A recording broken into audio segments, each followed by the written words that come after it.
Kita lihat cukup menarik ya sebetulnya laju pergerakan indeks harga saham gabungan hari ini, di mana di awal pekan kemarin sebetulnya kita juga cukup optimis.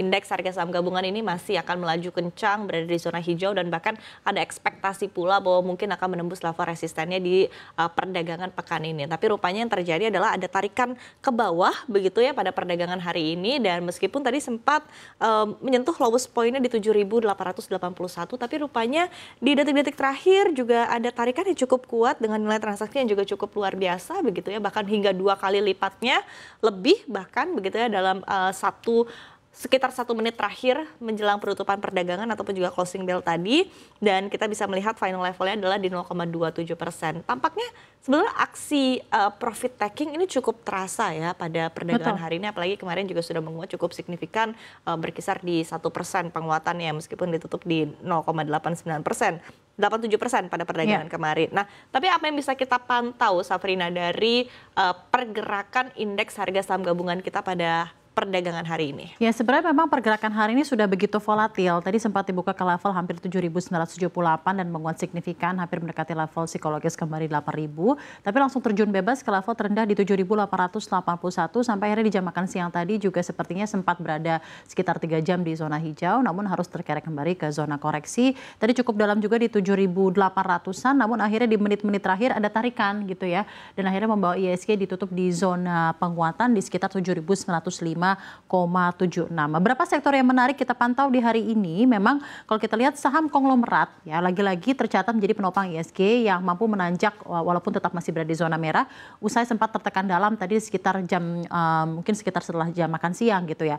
Saham emiten tambang grup Sinarmas, Dian Swastitika Sentosa, DSSA itu naik 9,8% ke level 87.700 per saham dan kontribusinya sampai 30 indeks poin sendiri. Lalu ada emiten data center milik Kongsi Toto Sugiri dan grup Salim, CII, yang sahamnya itu naik 3% ke 329.900 per saham.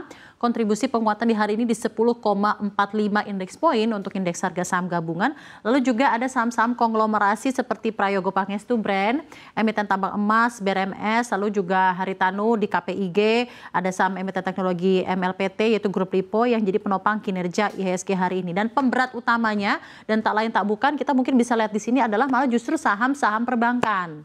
Ya, jadi sektor finansial yang biasanya menjadi penopang penguatan memang hari ini harus keok kembali, dan pemberat utamanya justru adalah BBCA. BBCA itu turun 1,47% ke posisi 8.350-an per saham, bahkan ini semakin dalam di penutupan perdagangan hari ini 2,36% dan berada di level 8.267,5 dan membebani kinerja indeks hingga sekitar 10-an poin. Dan sementara itu pasar keuangan memang hari ini menatap kembali gitu ya sentimen-sentimen serta rangkaian kejadian yang menyelimuti hal-hal yang terjadi di domestik dan global. Walaupun ada ekspektasi yang bagus dari global mengenai penurunan suku bunga, ekspektasi yang terjadi September, tapi sepertinya belum bisa meng-offset sentimen kelam yang ada di global, yaitu kemarin demo LDPR dan lain-lain.